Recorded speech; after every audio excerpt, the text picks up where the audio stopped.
In Silao, Mexico, a factory buzzes as workers assemble transmissions and engines for American trucks. These parts cross the border to Arlington, Texas, where they're built into SUVs you see everywhere in the US.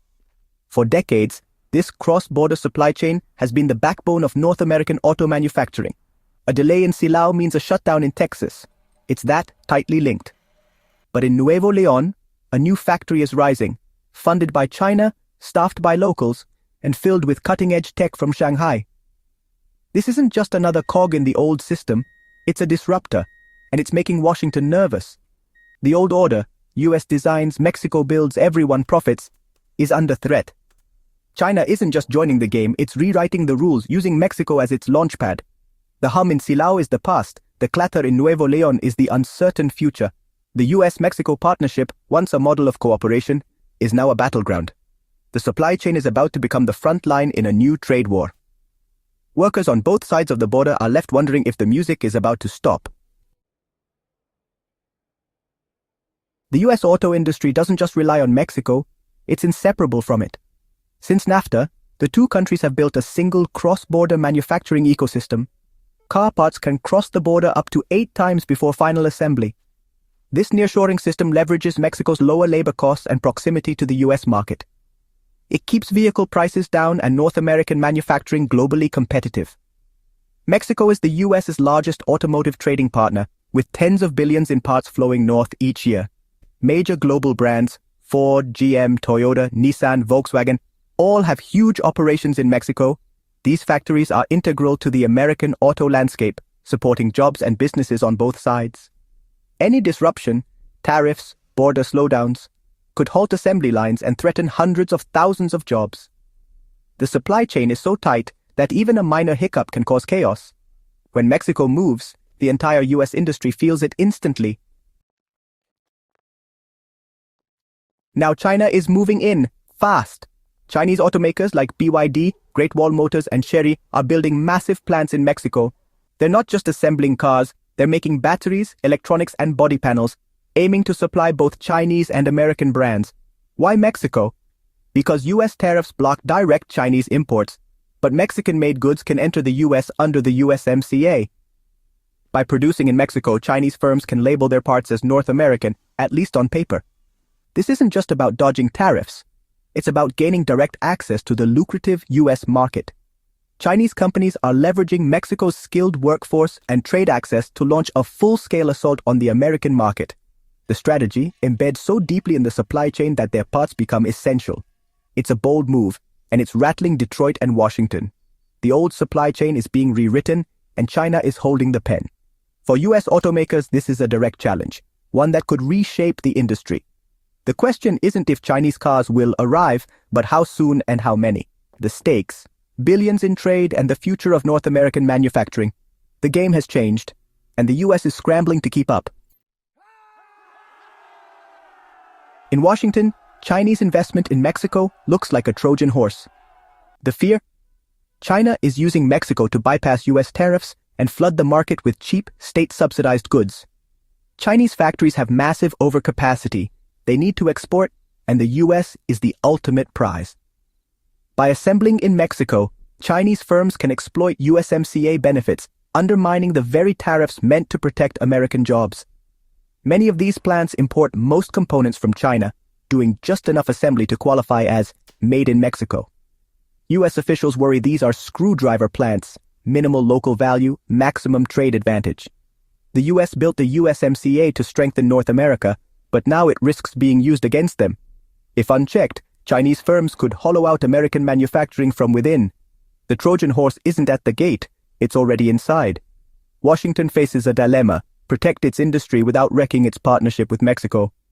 The stakes are high, and the clock is ticking. The US must decide how to respond before it's too late.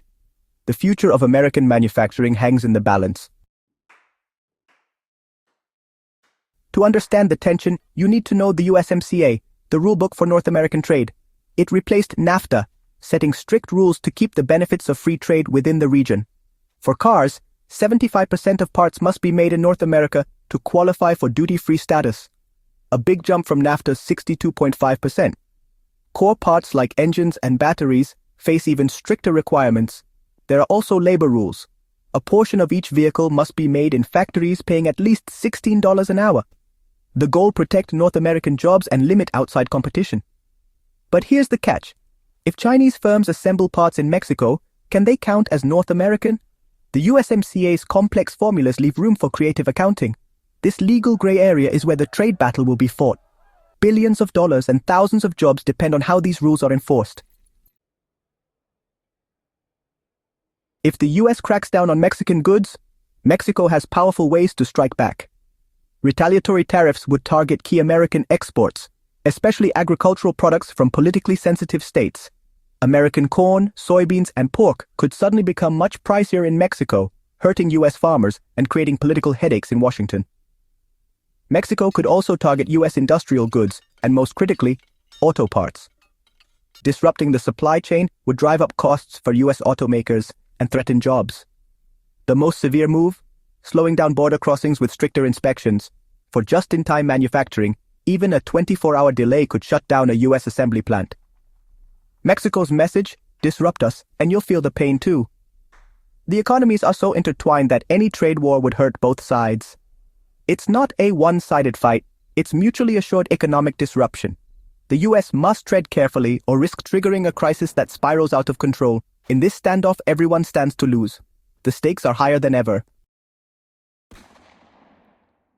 If a trade war erupts, American companies and workers will feel the pain first. Ford, GM, and Stellantis depend on a seamless, tariff-free supply chain.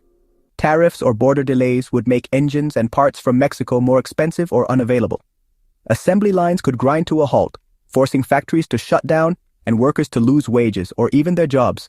The ripple effect would hit thousands of smaller US suppliers, spreading layoffs and financial distress across the Midwest.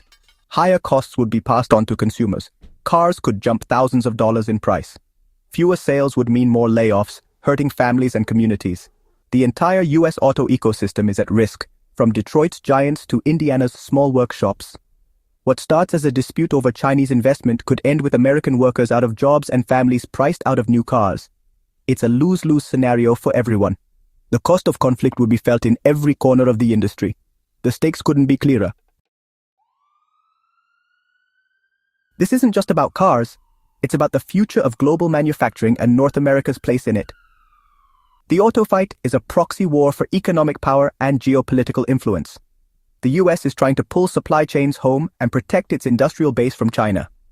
China is using investment in Mexico to bypass barriers and expand its reach. Mexico is caught in the middle, seeking investment and jobs, but wary of angering its biggest trading partner. The choices made now will shape who builds what, where, and who profits for decades. Mexico's challenge: benefit from Chinese investment without triggering a trade war. The US must defend its interests without destroying the partnership. The outcome will define North America's economic destiny. The car factories are just the opening move in a much bigger game. North America stands at a crossroads, and the old playbook no longer works. One path: escalating conflict, tariffs, retaliation, and a fractured supply chain that hurts everyone. Another: grudging adaptation, endless legal battles over what counts as North American, creating uncertainty for all. The best hope? Strategic negotiation, a new deal that sets clear rules for foreign investment and ensures real benefits for the region. This would mean demanding more local production, technology transfer, and higher standards from all players, including China. It won't be easy, but it's the only way to build a resilient, competitive North American auto industry. The choices made now will echo for generations. The future is uncertain, but the stakes are clear. Shared prosperity or mutual destruction hangs in the balance. The next move is up to us.